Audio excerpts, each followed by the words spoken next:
You wanted the best. You've got the best podcast. The hottest podcast in the world. The Chris Voss Show, the preeminent podcast with guests so smart you may experience serious brain bleed. The CEOs, authors, thought leaders, visionaries, and motivators. Get ready. Strap yourself in. Keep your hands, arms, and legs inside the vehicle at all times, because you're about to go on a monster education roller coaster with your brain. Now, here's your host, Chris Voss. Hi, folks. It's Voss here from thechrisvossshow.com, thechrisvossshow.com. Hey, welcome to the big show, my family and friends. We certainly appreciate you guys being here. As always, the family that loves you but doesn't judge you. The Chris Voss Show, the place where you get all your intelligent, brilliant, high-minded data, and none of it comes from me because I flunked second grade. No, I didn't, but it's I don't know. It's a funny joke we tried one time, and it failed once again. Anyway, guys, we have an amazing author on the show. We're going to be talking about ethics today and hidden greed. My favorite thing. What was it? I grew up in the era, I was coming of age in the era of age 18 when Ivan Biosky said the famous line that was made famous by Wall Street, greed is good. And thereby, the Reaganism and illiberalism of it and all that crap went to hell. And here we are with the disappearing middle class. So that's a long story for other podcasts that you may have seen with Tom Hartman, actually, the famed radio host. But today we'll be talking about ethics and hidden greed with the author of the newest book that came out May 24th, 2023. Wait, is it May 24th yet? Almost. It will be tomorrow. I'm in complete denial. I'm still living in January, actually. I'm in complete denial. It's halfway through the year. So there you go. Rob Doctors joins us on the show with us today. He is the author of this newest book that comes out tomorrow, Ethics and Hidden Greed, Your Defense Against Unethical Strategies and Violations of Trust. We'll be talking to him about his book and all the stuff that goes into it. In the meantime, though, guilt, shame, and strong arm in a nice way. Don't strong arm. Don't do anything I wouldn't do, which is kind of a long list. But get people to subscribe to the show. Go to youtube.com/Chris Voss, goodreads.com/Chris Voss, linkedin.com/Chris Voss. Follow us on the TikTok show channels. Plugs out. Rob Doctors is a partner at Abbey Road LLP and leads their ethics practice. He is a former senior partner, Ernst & Young Canada, a former lecturer in management, Yale University School of Management, and led BCG's Asian Pacific pricing practice based in Singapore. He is also a member of the New York Bar. He gets free drinks there. No, I'm just kidding. That's the lawyer bar, not the bar. Anyway, I'm sure he gets free drinks somewhere. He is formerly head of market innovation and development at Bloomberg LP, focused on the vertical markets, and previously a senior member of McKinsey and Company's marketing and sales practice. Welcome to the show, Rob. How are you? I'm fine. Nice to meet you, Chris. There you go. Do you get free drinks at the New York Bar there? Absolutely, yes. There you go. Well, things go better when they do that. There you go. That's the whole reason to be there. Anyway, all lawyer jokes aside, welcome to the show. Give us your .com so you can tell us where to find you on the interwebs, please. The website is called Ethics and Greed. Mm-hmm. And it's also, obviously you can find my email and stuff on the book, so forth. This has always been an interesting topic to me. When I was a realtor, about every 2 years, I think, or maybe it was every year, we had to take an ethics class because realtors. And I was one for 6 years, but I was a mortgage company owner for 20 years. And one of the reasons I became a realtor was because of the lack of ethics in much of the real estate business that I saw. And so I've always been interested in ethics because I'm big on trust and loyalty, friendship. It's a huge masculine sort of issue for me. So what prompted you to write this book? Well, I was actually having breakfast with a lady who's CEO of a multi-billion-dollar company. And she paused and she said, it's funny. I think I've been the victim of greed, but I'm not even really sure when and where. And I thought, Jesus, if this really, really smart woman isn't even aware of when it's affecting her, there must be something going on. Hmm. It was. Greed had gotten smarter than it had been even a few years ago. Mm-hmm. And one of the things it does is it acts in stealth mode a lot of the time. Mm. Greed, acting in stealth mode. So expand on that a little bit. How does greed apply, and how do we identify it, I suppose? Well, yeah, the way I'll answer the second half of the question first. The way you identify it is you have to know what it's going to do. You need to know your enemy. The way it does things without you knowing is it's changed some of the rules. So, for instance, there's what the book just outlines is there's 5 forms of greed. There are 5 strategies. One of them is it implants, it hides something in the world that will take advantage of you. So, for instance, headhunters don't recruit people over age 55 or so because they actually get money not so much from putting in the head of a company, but from the people she hires afterwards. Wow. So if they put in a person who's 60, they just don't have much time left to get the real money. So they will often pass over the better candidate, if it happens to be an older one, in that as part of that. Now, is that because they get, a residual money from the continued employment of that person, so the employment window is shorter? Is that my understanding correctly of your...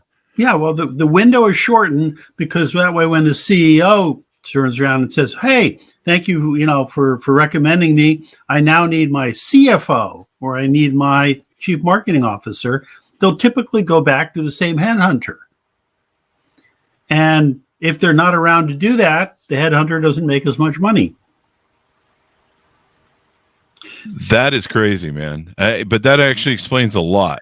Yeah. And there's other examples of what I call embedding, which is, for instance, if somebody builds a house, apparently they are looking ahead to the point where the potential owner comes through the house and says, let me look. And he looks around, and they won't be happy until they find something that is defective in the house. Mm-hmm. So what they do is they put in an easily corrected issue. Like apparently windows can easily be realigned. So if they're slightly off horizontal, it's apparently not, I'm not a builder, but it's apparently easy to realign the windowsill. So what they'll do is they'll deliberately put in some slanted windows. The guy walks through, says, ha, I caught you. You need to fix that. They say, yes, sir. And that way the person, he's accomplished his mission. He found something to correct, and he doesn't look as closely at the rest of the house. Wow. That's kind of interesting. And so 5 strategies that allow greed to go undetected. This is kind of interesting. Do you want to give us all the strategies, or you want to tease a few more out? Sure. Another one is they steal the language. So you might think, well, hey, I walk into a store, I know what suntan lotion is, I want to buy suntan lotion, and you walk up to the shelf and it says something says suntan lotion, and you bought it.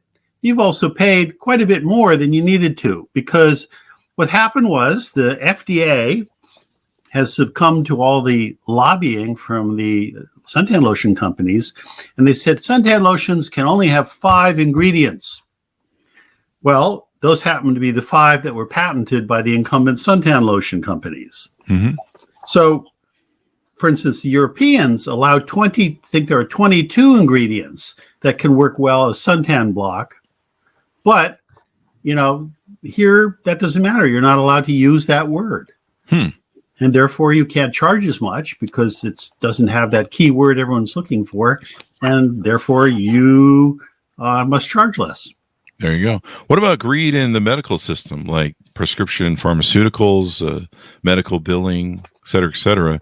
Is that unethical and greedy, or how do you determine? Maybe a better question is, you can follow up with that. How do you determine what's ethical and greedy, or just, someone saying, hey, this is what I feel the value of this is, and I'm not going to budge on price or something. If I'm selling something, say I'm selling a collectible or something, and I believe that the value is a certain value, and I'm not going to sell it unless it comes to that value. Am I being greedy, or I'm just I believe that that's what it's worth. Well, people are allowed to set their own prices. Mm-hmm. What they're not allowed to do is, at least ethically, is to conspire in a way that keeps the public from getting something. So, as we mentioned, the suntan lotion, if you want suntan lotion, you have to succumb to, what the FDA has done at the behest of the suntan lotion companies. There's also hiding stuff. Like, for instance, remember a few years ago, there were little signs that came out on tuna cans called Dolphin Safe. Yeah. And the reason is because actually dolphins, when they are in the same place as the tuna who's being scooped by the nets, drown because they're getting held underwater, and it's a rotten thing to do to an intelligent animal. So that was fine. We had our little dolphin safe because they used certain techniques that were safe for the dolphin to hunt the tuna. But that wasn't suiting their purposes. So what they did was they then lobbied Congress, and they said, no, we don't want all those restrictions. And but some of the companies that also manufactured the tuna, or protected the dolphins, also went in. And the result is, you'll see on the cans, there's two kinds of those signs. One is colorful, and one of them is not. And the colorful ones, they're the original protection of the dolphins. Then the ones that are not colorful, just plain black and white, those are the ones who have the new set of rules. That means they can do anything they bloody like to kill the dolphins and capture their tuna. Yeah. Let me play devil's advocate. I'm not, I don't have an issue for the killing of, certain animals and stuff, but I do find that it's interesting that we pick the pretty animals that are not the ones we shouldn't kill, but the ugly animals are just fine. Like when you say the killing of an intelligent animal, under the assumption that most fish are probably somewhat intelligent to some varying degree, it seems like, the selective killing of being like, well, killing tuna is fine, but don't kill the dolphins. You know what I mean? It's still like murder. Right. I was watching this. I was watching, what was it? It's Portlandia, and they were doing a joke about how people really care about, they were doing a bit about how people really care about chickens and how they're raised, but the thing's still murdered sitting on their plate and they're going to consume it. And you're like, oh, wait, where's the line there? And so I'm just playing a little devil's advocate with you on the concept of the idea. It's a really good point. But, part of it is you and I, we're both carnivores at heart. And, we've been killing things for millions of years. But the question in part is, how do you kill it? So, for instance, lobsters. Every year, 9 million lobsters get boiled to death. Well, actually, 250 years ago, we used to boil people to death as well. But they weren't as tasty. Yeah, well, people cannibal jokes on the Christmas. Exactly. Well, if you put a little spice in with the criminal. Yeah, too soon. But anyway, the point is only that there's no need to actually boil the lobsters to death.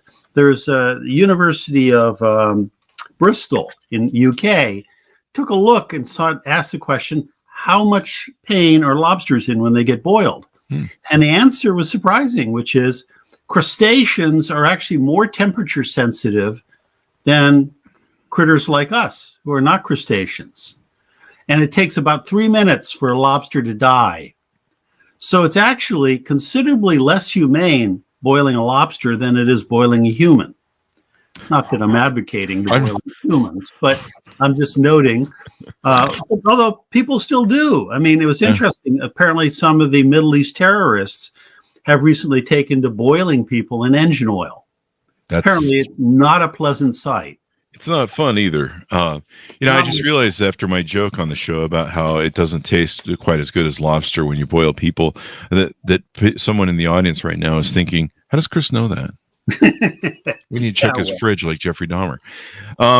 So, I mean, here's the interesting quandary, because I believe that ethics are something that should be taught more and more, because it makes people think about, what are ethics? What is ethical?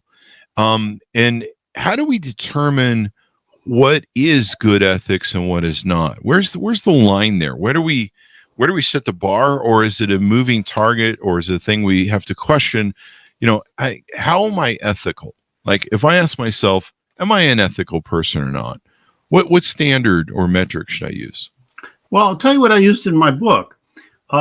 There's an interesting guy. His name is Professor Henry Moore from Cambridge University, and he was their ethical leader for many years in the 1700s. Mm-hmm.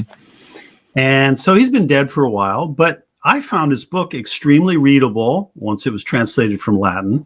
Mm-hmm. And he laid out all sorts of really good principles, one of which is highly relevant right now. He said, if you create a force that goes out and causes damage, you are ethically responsible for that. Mm-hmm. Now you may say, yeah, I get it. So what? What else is new? Well, it's interesting because yesterday, the New York Times had an article that the Supreme Court had recently said that the creators of artificial intelligence devices and and intelligence programs were not responsible for what those machines did. Hmm. So they have created actually an intelligent thing that goes out and can do any number of harmful things, but you're not responsible according to the Supreme Court. And I claim that's unethical. The Supreme Court has laid down something that's completely unethical, not only in that case, but in other cases recently. That brings up a good question to the alternative to that a little bit.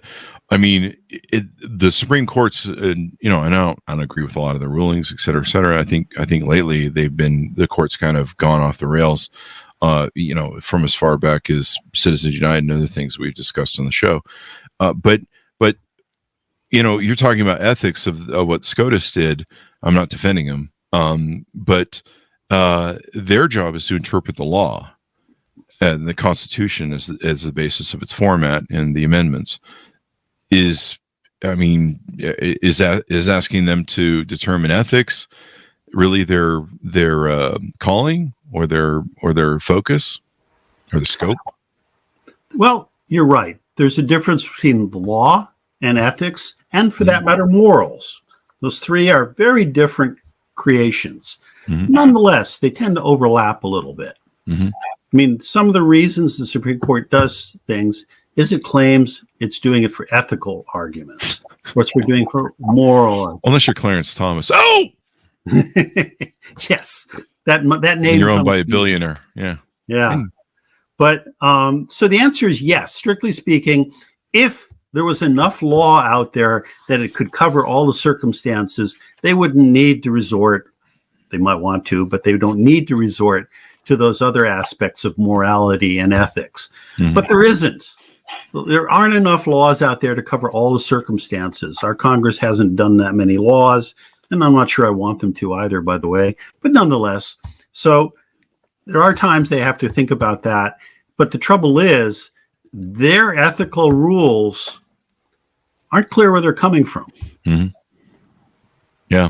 It's kind of interesting when you really understand what's going on between the Clarence Thomas issue and there's been a few other issues on the SCOTUS Court of Leaks and things like that as to whether or not they operate under, like most judges actually do, federal judges actually operate, and I think state judges too, local judges operate under code of ethics and things they have to do. What's interesting is it doesn't seem like that is at SCOTUS. And having recently seeing Robertson, I think it is, who leads the court, not want to appear to a House Judiciary Committee, it's kind of a quandary because technically the three branches are supposed to stay separate. So can the legislative branch legislate for the SCOTUS branch and apply it? And of course, the people are going to make that final decision, of the people in power. So who watches the watchers? It's kind of interesting when you really think about some of the variations of it in law, as I'm sure you have. If I may say so, the Constitution is actually very clear. The legislative branch does get to set rules for the judicial branch. There we go. So I need to go back and read my Constitution, as everyone should. Yeah. And so there you go. The courts themselves can set very strong rules too.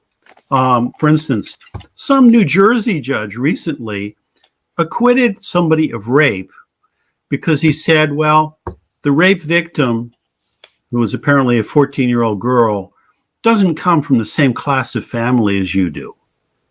She deserved it because she's not going to go to college. She's not got the same level of education. Wow. She deserved it. And dismissed the case. Now later, for once, the judicial branch came down on this guy and told him, forget it, you're out of it. There you go. Thank God for appellate courts and reviews of judges. But yeah, they need that same thing given to them for whatchamacallit. I think, I don't know, that's probably a whole separate podcast as to whether or not any judge should have a lifetime appointment or whatever. I mean, I think we would certainly spin our heads around, or at least I hope we would as an American public, if legislators gave themselves lifelong appointments. Although there are some that have lifelong appointments, they just keep getting elected by their voters. So I guess in some way we kind of validate that. So what about, you talk about viewing greed as part of a clash between different groups, generations, social classes, and economic interests. We do seem to live in this power vacuum or quandary, or we live in a very political, hyperized environment, and it seems like to me from the outside that it is a fight over power, and many times it seems to start out as a fight over equality, but it tends to bleed into dominance, and I could be wrong there. But that's kind of my observation. It goes from hey, we all want to be, it goes from open egalitarianism to where, hey, we all want to kumbaya and be friends and hang out, and then it becomes domination, or someone who really wants a bleeding edge to dominate another group and have privilege that extends beyond them. Now, the argument can be that one class or one group or one political party or one whatever, as you've said here, between these different classes already had dominance and power, and so they're trying to balance it. What are your thoughts on that? Because you talk about at least the first part of my question in the book about different groups, generations, and social economics clashing over greed. Well, it's interesting because exactly as you say, different groups have different views on what they deserve and what they've got. So, for instance, an interesting clash is a generational one. That there has been a whole bunch of complaints by people who are currently under 30, under 25, that they've not been fairly treated, that their economic circumstances are not as good as the boomers had when they were that age. Relatively few of them own houses. Relatively few of them have the same quality of jobs, et cetera, et cetera. But it's an interesting subtle point, which is what is the right level? Is it what people have the opportunity to get, or what is it what they have? So there was a time when it was opportunity. If you have the same opportunity as another person, that was fair. If, on the other hand, you didn't have what that other person from another generation or another group had, that was, some people say, not fair. I grew up in the generation that said it is fair as long as you had the same opportunity. That shifting in what is considered right has been going on for a while. It's interesting because there's also going to be payback at some point. At some point, the boomers are not going to have the bulk of the money in the United States anymore. And then suddenly they will be at the mercy of a younger generation. Mm-hmm. That bad? Well, boomers may not like it, but arguably that's fair too. Yeah, I mean it's interesting to me to try and create the balance of, well, this person didn't have power, that person doesn't have power. The opportunity thing, like you mentioned, is one that politicians will say, America's the land of opportunity. But when you understand, with blacks and whites in America, between bank redlining, different government policies, you can say America is the land of opportunity, but there definitely is a thumb on the scale on some of it. But then you come to the opposite and go, okay, so where is the balance of power? Do we pay people millions of dollars in reparations, et cetera, et cetera? And I think, I watch the development of this and study it. And, there needs to be balance somehow in the system. And technically, I suppose we were supposed to do that through the justice system with the figurine of the blind lady of justice on the thing. But we see the opposite of that with money in politics, oligarchy sort of behaviors of billionaires, the extreme rise of people who don't pay much tax. I was watching I forget the professor Goodman, but he was talking about how people that pay into Social Security, once you hit the max of Social Security, if you're a multimillionaire, you don't pay any more into Social Security. You pay the same amount as the average person. And some of the different ways that people that are ultra rich can get out of the thing. So it's kind of interesting to me. It seems like we live in a society, and I'm a capitalist, I'm an entrepreneur, but I do believe that unbridled capitalism isn't healthy, and it's almost the greed is good sort of generation and stuff. As I watch that rise, what do you think about that? Well, by the way, commenting, Michael Douglas has come out publicly saying he regrets having that line in that movie. I think it was appropriate, because it really, the movie was about Ivan Biosky and Michael Milken and people of that junk bond era. I mean, I was trying to be a stockbroker down that area. I was trying to cash in on greed is good. I worship Donald Trump, Yeah. and the deal is, what was the stupid book? It was Ghost. Yeah, PR book. It's interesting, by the way, because the reason people are greedy is there's been a whole bunch of sort of look by psychologists, et cetera, into that. And they think it's because people feel entitled. Mm-hmm. And there's a really interesting experiment one of them ran as follows.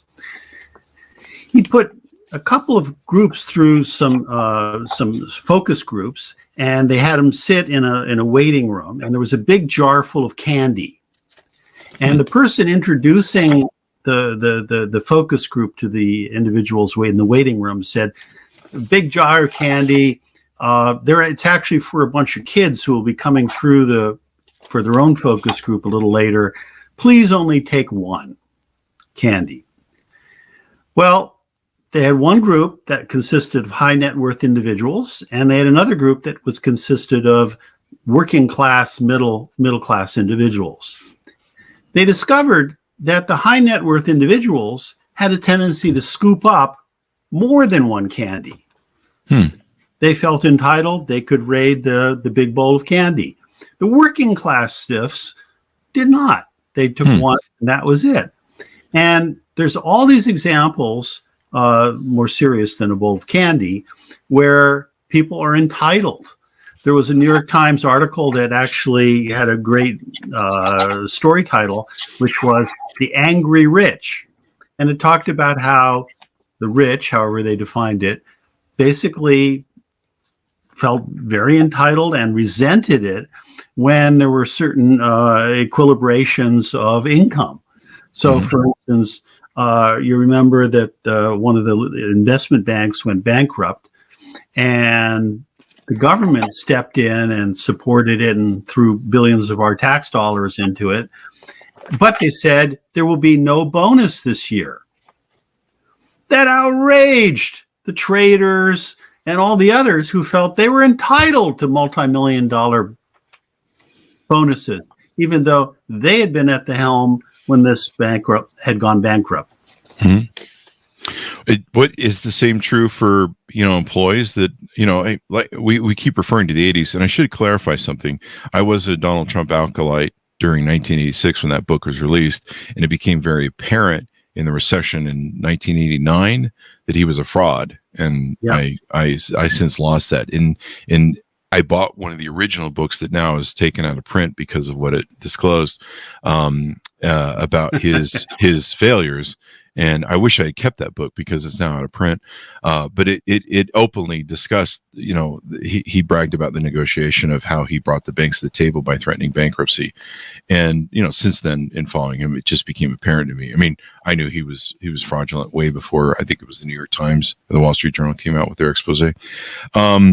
So I want to make that clear. But we've been talking about the 1980s era, and it kind of seems like this was the real emergence of the greed is good era.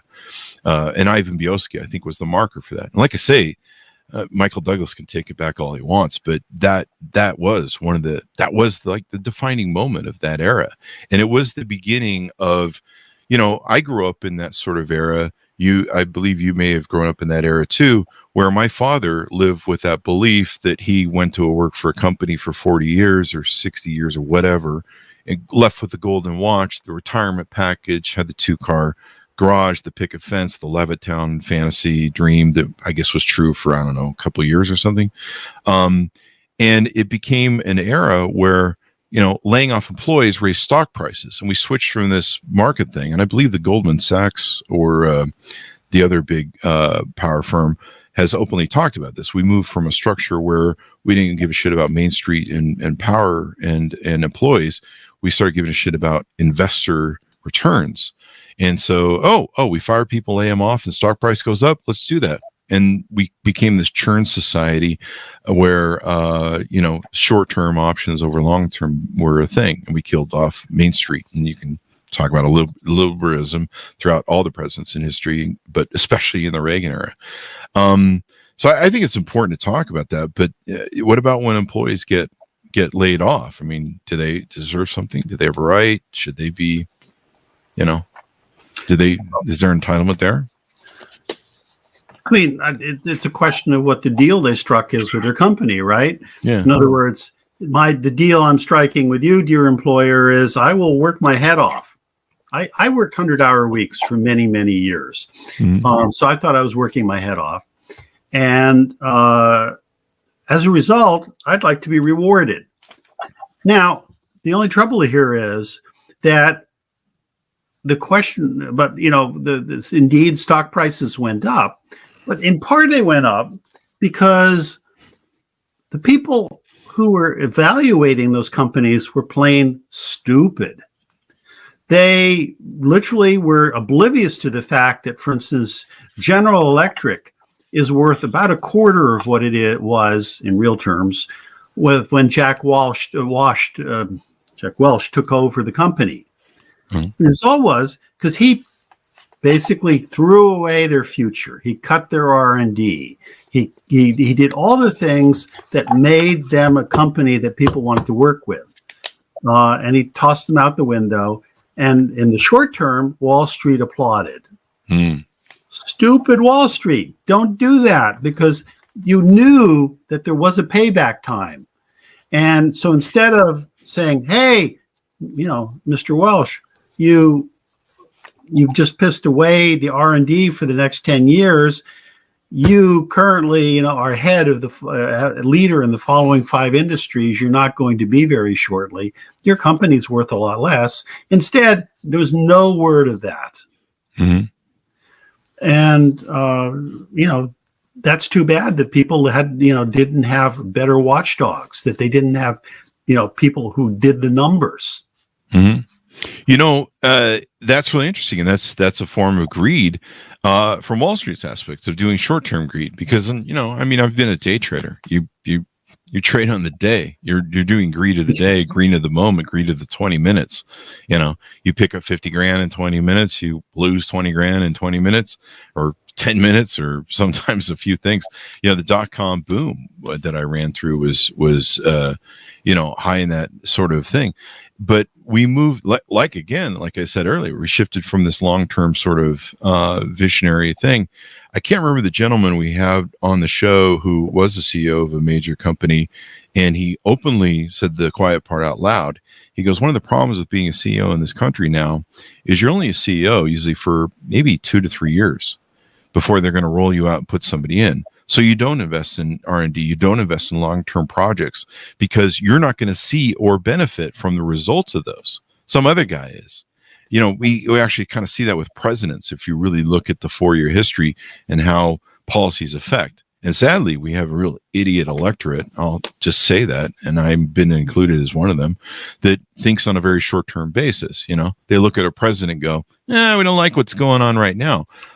Taken in term our inflationary measures, and we don't see that how prior presidents may have done that going back to almost 20 or 40 years ago, policies that were put into effect, et cetera, et cetera. It's really interesting how we don't see the long-term effect of that. One of the things you talk about in your book is the using language as a way to manipulate things.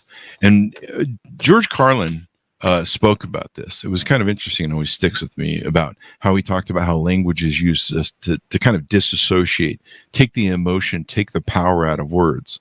It used to be, I think it was called battle damage or battle something. They used to have a really crude word that exposed how ugly and painful damage and mental damage was in war, and now we call it PTSD, which is right.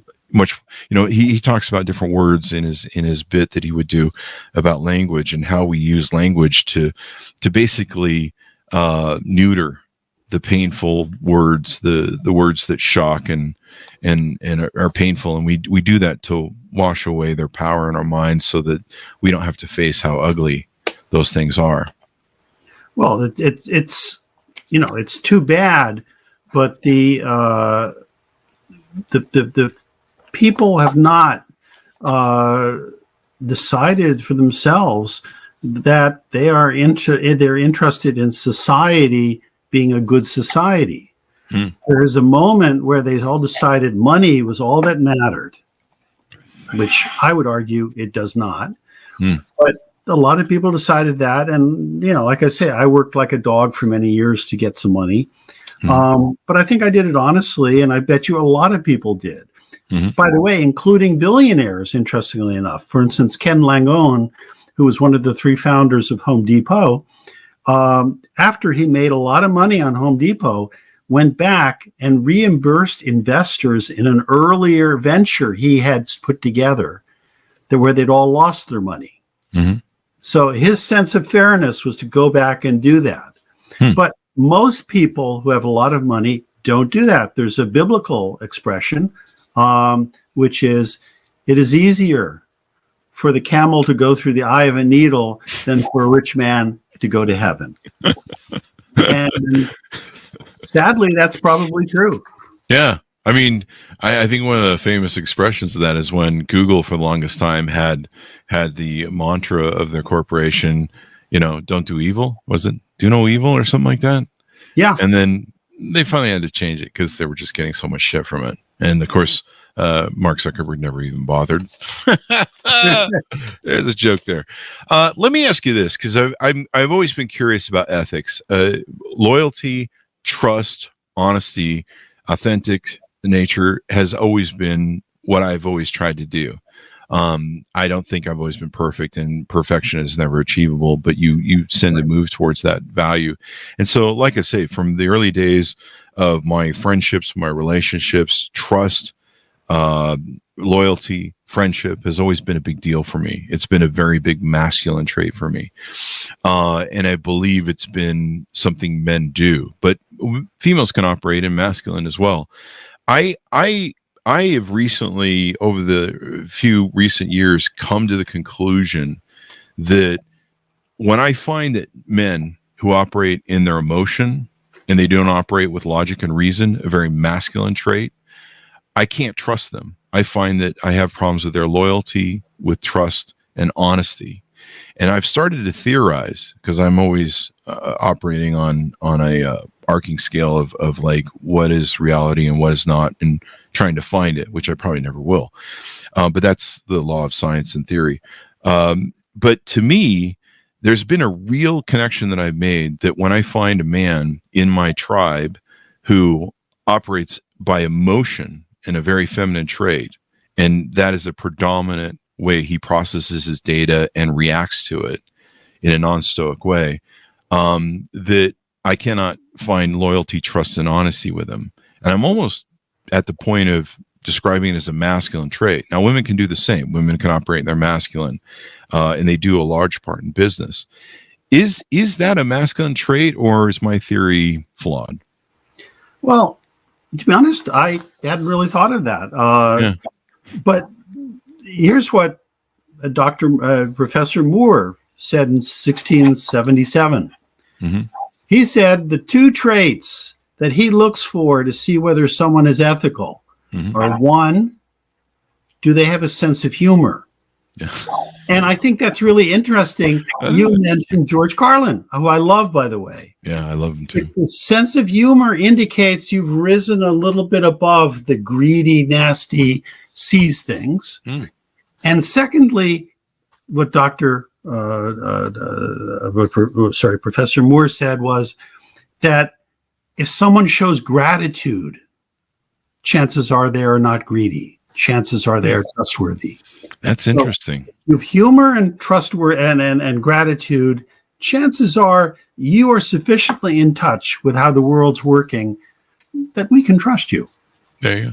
I think narcissists and sociopaths, they're not really big into comedy or being self-effacing in their comedy. You know, one thing you have to do when you try and be funny or try and do comedy is you have to be self-effacing, and people have to see that you're not just making fun of other people, you make fun of yourself too, and you throw yourself in the mix and you go, hey, I'm not perfect either. I mean, that's kind of what you're communicating, but you're also shining a light on how human behavior can be a bit hypocritical, and there's a funny comedic thing to it. So maybe that's kind of it.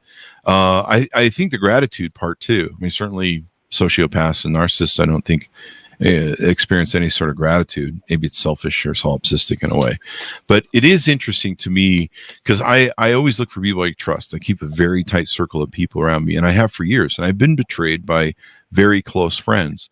And in my study of it and constant moving target of it, it's been interesting to me that I found that people who operate in the very stoicism, is that a word? Stoicism nature of logic and reason, a very masculine trait, and people that operate on emotion, a very feminine trait, that they do not. I find I cannot trust them. They are not honest, and I can't expect loyalty from them. So if you want to think about that, give that some thought, and I'd be interested because you study this more than I do, but I seem to have studied enough to find that's the one common denominator across 55 years of betrayal is an emotional basis character who lives in their emotions and behaves in that way. So I'm always curious about that. Something to think about. Well, if I may suggest, the stoicism is actually a sign of somebody who's willing to forgo things. It's the stoic who goes out in the rotten weather to gather firewood. The sensitive, I'm going to get cold person doesn't do that. Yeah. So I think you're dead on with the stoicism, even though Professor Moore didn't discover that 400 years ago. Well, the logic and reason aspect of stoicism is how you process your emotions. So you look at emotion and you go, okay, I'm feeling something right now. There's a lot of people who think you dismiss your feelings, but you don't. You go, I am feeling something right now. What does this mean? How do I react to it? You control your reaction, and thereby you control your response and your perception of the world. And you self-judge. Part of stoicism is realizing you're not perfect, but also you're processing with logic and reason. So I'm asking myself, if I feel an emotion like greed, like, hey, I should maybe take advantage of this person or situation, I go, wait, I operate from a law of loyalty, trust, do unto others as you would do it to yourself. So if I break this law, I'm breaking the contract that I have with myself. I'm betraying myself. you have this whole thought process you go through, probably with someone who tries to figure out, am I ethical or not? Am I operating in an ethical way? Is this a good thing? Am I doing to others as I would have done unto myself? Am I breaking a contract with myself? Am I being true and authentic to myself? You're asking those questions. When you're operating in pure emotionality, you're just reacting with emotion of the wind. Whatever you're going to react to is, I don't know, whatever rage you have, to whatever. You're not containing it either, because you're going to react in an emotional way. You're going to get angry. You're going to get violent. You're going to get happy. You're going to get whatever. And there's no control there. Right. In fact, there's no control into how you process that emotion. You can go from being a Karen, screaming at someone on the street that we all see the videos of, to someone who goes, I just really don't like this. But that variation of emotion and how you react, I think, can betray, you're not self-reflective. It's very solipsistic. It's about my emotions. It's how I feel as opposed to how I think. So that's I don't know. Exactly it. The phrase "I want" is purely emotional. There's nothing rational about it. So it's funny to me, like, for instance, one of the more notorious greedy people is Martha Stewart. And if you think about why she ended up in jail, it boggles the mind why the heck she did this. She had just recently gone public. She was worth $1.9 billion. Her stockbroker came to her with this, not very ethical deal.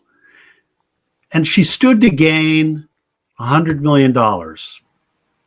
So here she was. She said, I want that $100 million. More is better. Instead, she should have said, hey, I've got $1.9 billion. I'm not going to end up in jail. I'm not going to do bad things. The answer, dear stockbroker, is no. But she didn't do that. Her emotion was, I want it. I'm going to do it. And she did it.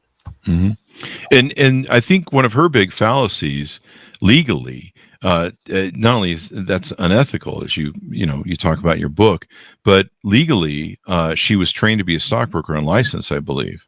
And so one of the problems was a violation of her training, so it spoke to intent, because you can't say, well, you didn't know the law.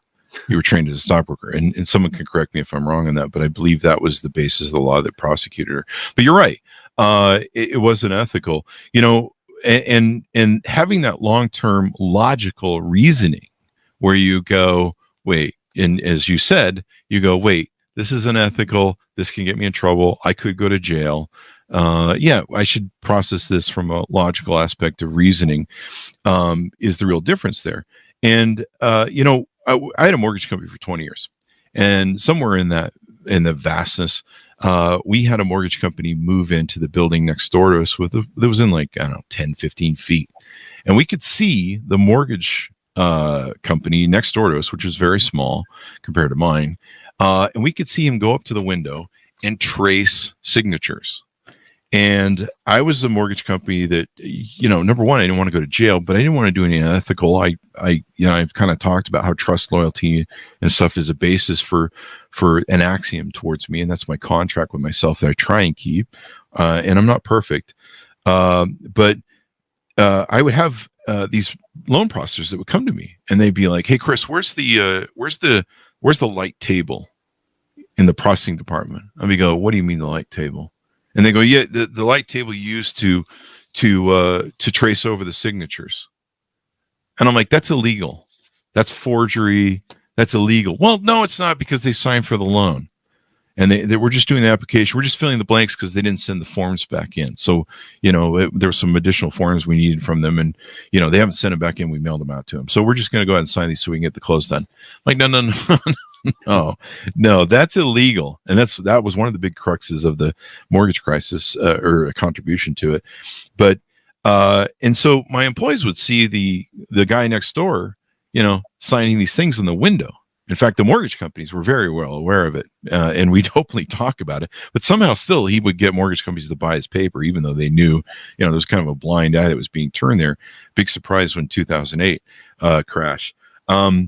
And I would have a conversation with my loan officers, and I'd say, listen, you have a license that you have had to go to school for, You have to do FBI background checks. I mean, I had to do Interpol checks with my Vegas license and background checks for the mafia.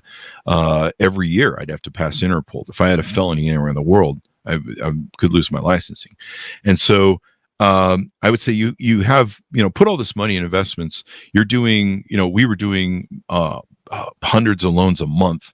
And as a loan officer, you're making 10 or 20 grand a month. You're processing, I don't know, 10, 15 loans or something. I don't remember how many they do, but they would be making a lot of money. And sometimes they would come to me and go, "Hey, Chris, I got this one loan and there's kind of a weirdness to it. It's my family loan or whatever." I actually left and resigned from a mortgage company in Nevada that I helped build because they had snuck fake relative loans by me on an investor's mother, and it had gotten by me, and then we caught it, and I was like, "I'm not going to jail for this. Fuck you, I'm out," and I resigned and turned over to the authorities. And so they would ask me this, and I'd be like, "Look, you're going to do all these mortgages, you're going to make all this money. Do you want one loan, or a small percentage of loans that you've done illegally or broken the law on to make it so you can't continue those loans?" I'm like, "We're going to do billions of dollars worth of loans over the years in the future. Do you want to do this for the one thing?" And I think that's where you're right. Greed is the thing that people look at and they get lost in sometimes over the short term, over the long. Something else you highlight there, which is greed usually doesn't happen alone. Usually there is a network of greedy people. That's interesting too. I'm going to have to watch for that. Well, so there's enough people that go, "Hey, we should turn a blind eye." Exactly. So for instance, the guy who recently got put in jail for harassing young aspiring actresses in Hollywood. His name slips my mind at the moment. In any case, the point was he was protected by this network of wealthy people who basically made sure that those actresses couldn't go after him, at least initially, who actually protected him from these unscrupulous and greedy things. I mean, greed, by the way, I think claim has many forms. It could be lust, could be his, search for, cute little actresses. It can be fame. It can be, influence. It doesn't just have to be money. They're all actually convert into one another. The other, you're talking about the famed Me Too guy, I think, who the producer, or it was the big studios that he ran. Is that the gentleman you were talking about? Yes. One thing that's interesting to me about the alternative to that is no one spoke up until after they won all their Oscars and awards and stuff, and there seems to have been an element of greed to get powerful and successful first, and then somehow they claim to the other things. I'm not saying what he did was right. I'm not trying to whitewash that in any way. But to me, this is one of the, I guess what I'm trying to highlight is, it always is something to me that being ethical and trying to be on the right side of something is a bit of a challenge and a bit of a moving target. And so I'm always curious, with books like yours and discussions like this, how we get, better down to the brass tacks of am I ethical or not? Am I trustworthy or not? Am I honest or not? Because I can tell myself I'm honest with myself all day long, but I probably bullshit myself on so many different things. I mean, I think yesterday I was doing my intermittent fasting, and somewhere about midday I was like, well, I'll just have a little bit of this. And then it turned to that, and then intermittent fasting, out the door, and there goes a pound. Well, but you're right. There's amazing capacity for self-deception. One of the favorite quotes I have is there's a gentleman who said, "Here I am, pursued and treated like an animal when all I've tried to do is bring people happiness and pleasure." Guess who said that? That was Al Capone. Oh my God. Wow. Same guy who did the St. Valentine's Day Massacre and all that. But he felt very good about himself. Mm-hmm. We've had a lot of chatter about oligarchs, illiberalism on the show. We see interesting things. I mean, I think Elon Musk is on display almost every day of his selectiveness of, and when you study the oligarchs that we have in this country, the billionaires and stuff, whether they're on either side of the political spectrum, it always seems like they're trying to run their game. We've had a lot of discussions with the SCOTUS rulings that have enabled that, where you can, buy a politician for whatever you want. On either party. I'm a moderate Democrat, full disclosure, but I've also been a Republican. I seem to be moving around the thing. Actually, I don't seem to be moving much. It's actually the extremes of both political parties have been moving farther and farther out, move me towards the middle. But, I understand that there are billionaire classes and donor classes on both sides of the political parties that have a major influence on who gets elected and what policy is. It's been kind of interesting to me how, one person is right as another person is wrong conveniently. And what is good for the goose is never good for the gander, as were. Am I saying that right? I don't know. I think the expression is quite correct, but the thing I think is everybody's so darn short term. Yeah. That there are win-wins out there. They just usually are not a month in duration. Yeah. If we could, for instance, if we could actually educate enough people, if we could actually have fair labor laws, if we could actually have fair return to investors, I think, in fact, we would all do better. But that's not the game anymore. It is not a short term. It is a short term gain, and that didn't used to be the case. There used to be a time when people had longer term views. The Marshall Plan in Europe, that was not supposed to correct Europe in 1 month. It was supposed to rebuild an ally, and they knew that would take 20 years, and it did. Yeah. It was Jay Sammet who came on the show, and I can't remember what company he had CEO'd for, but he was the one who spoke the truth to me in his book, Future Proofing of You. And what was interesting to me is he talked once again, like I mentioned before, the CEOs' issues that they have nowadays, where they're paid extraordinary amounts of money, and they're paid based on stock price payout. So they're not paid out on long-term payout, and they don't receive the results of investing in R&D and other things because someone else is going to get credit for that. And so, you're going to dump 40,000 employees because the stock price is going to pop, and your bonuses are based on the stock price. And he talked kind of about the quandary of that and the issue of that. And one thing you mentioned was the Marshall Plan. I theorize that one of the challenges that we have in our, let me throw this by, I know we're going along, but when I was 18 or 20, one of the problems they were talking about with the middle class, because it was very heavy back then, and of course we were still, Reagan years or post-Reagan years, and the trickle-down economics, that didn't turn out well. And that was supposed to be a long-term project too, which it technically has been when you really see it, the whittling of the middle class. But I remember people calling out and going, there's a real problem with what's going on with the transfer of the boomers to the new generation, where the boomers built long-term wealth. They own real estate, they own companies, they own property. They had these whole portfolios of stocks and everything else, but they had this property that was being earners.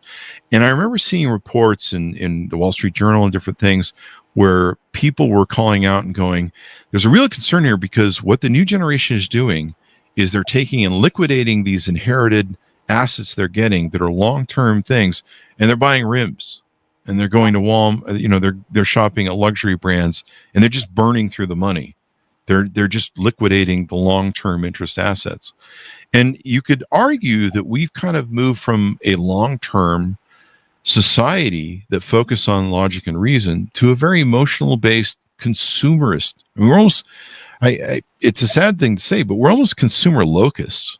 We've gone from having Main Street to where now everything is consumerism. Every strip mall is about, fast food, fast this, single serving this. Everything is about consuming now, no one saves anymore. It's all about, doing stuff now and serving, the emotion of I need. There was actually a time in my life where when I got money, I was buying things, that I didn't have, growing up being poor. And I got into this mental addiction of going to the mall and going to the store, and I had to seem like I had to buy things every weekend. And I started to realize that I was having some sort of psychological issue of some sort of hole in my soul or myself, where I was insecure if I wasn't buying stuff. And I had to sit down with myself and go, "Hey, man, this is a sick way to live. You just can't keep buying stuff every weekend. Calm down." And I think it was when I saw the Fight Club, the things that own you end up owning you, and I was like, "Holy shit! I got a lot of shit that owns me." Any thoughts on that? Well, I think the word is materialism. That's highly relevant, right? Yeah. There was a time, and I think there is in many cases, still with a lot of people, a belief that it is the material that matters. Mm-hmm. It is what you have made of yourself. It is what you believe. Are you being a good person? And there are rewards to that. Mm-hmm. Let me say that the support for that way of thinking has diminished over time. Mm-hmm. I mean, I belong to kind of an off the charts religion called Quakerism. Oh yeah. And we actually, for instance, don't believe materialism is that important for people. Mm-hmm. It is, do you actually understand what a higher being wants from you? Mm-hmm. And if you don't believe that, there's no telling what you will do with your life. There you go. And I'm sorry to come on your show and no, religion, but no, that's relevant. I think I believe in what happened to me after Fight Club was I became a minimalist. I had 3 different houses in 3 different freaking states, multiple companies in different states. I had a BMW parked at any given airport at any given time, and a Jaguar in Denver at any given time. Like, I would park one BMW in Salt Lake City Airport, go live in Vegas for the weekend, where my other BMW was, in short-term park. I mean, my bill was like, I think $1,000 a month in short-term parking for a BMW to sit in the airport at any given time. It was extraordinary, the money I was blowing through. And I became a minimalist after Fight Club because I realized that what I owned was owning me. And it had reached a point where I was buying shit that no one cared about.